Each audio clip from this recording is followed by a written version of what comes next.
So you want to bribe a US politician? Sorry, that's against the rules. So let's break the rules. And if we're gonna break the rules, you need to know them. Bribery of a politician is illegal, or at least our legal system thinks it should be. There's 3 major court decisions that built up to the loophole we're going to use. Because a mistake was made along the way that legalized the bribery of any US politician. Now, in a perfect crime-ridden world, we could just give money directly to politicians in exchange for something. Quid pro quo. But our first court decision in 1976 prevents that. Buckley versus Vallejo. The Supreme Court rules that it is constitutional to limit donations to political campaigns. Because if you can't give $100,000 to a candidate, and you're limited to something like $3,000, that makes it very unlikely the candidate will do something for you. We've got senators accepting gold bars out here. Good luck bribing someone for $3,000. The limit also applies to political action committees, PACs, which take donations, then give the money to candidates. You, as of right now, can only donate $5,000 to a PAC per election cycle. But you're a millionaire, and you're looking to bribe someone. So 5K is just not going to cut it. 2010, Citizens United versus the FEC. The Supreme Court rules that as long as a corporation doesn't coordinate with candidates, there's no possibility of them corrupting candidates. That limiting the spending of a corporation to advocate for or against any political candidate is an infringement on free speech. The free speech of the corporation, of course.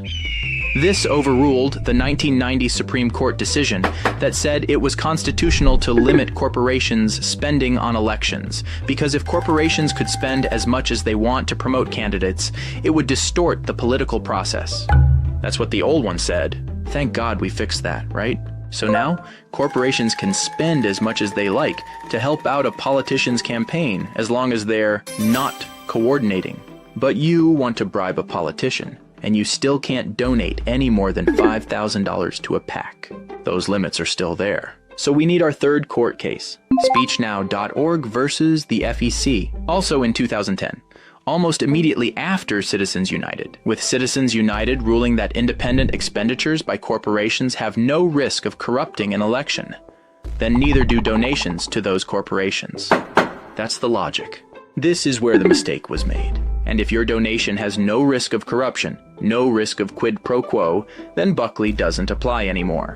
It's unconstitutional to stop you from donating as much money as you want to a corporation, and it's unconstitutional to stop a corporation from spending that money on their own. Important note, this wasn't a Supreme Court ruling. It never reached the Supreme Court because the Attorney General didn't think it would be important. So, if you set up a political action committee, but it doesn't coordinate with any campaign, any candidate, people can donate as much as they want. Those PACs are called super PACs. Try to pause here and figure out how you'd bribe a politician with these tools. Because now it's easy. All you need to do is promise that politician you'll donate $100,000, maybe $1 million. Just not to them. You'll donate it to the super PAC that's running ads to advocate for them. All they have to do in exchange is give you a favor once they're elected. You know, something for something. And because the courts have declared that this could never, ever possibly cause corruption, you're in the clear. That is how our elections function, and have been since 2010. Now, to any normal person, that's a clear mistake.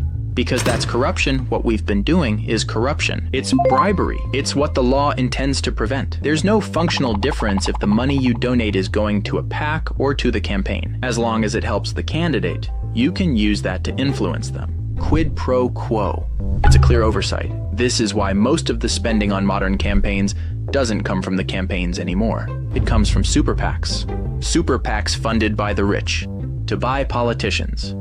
The solution is putting those donation limits back, and they can be, once the Supreme Court overrules the court that declared these limits unconstitutional.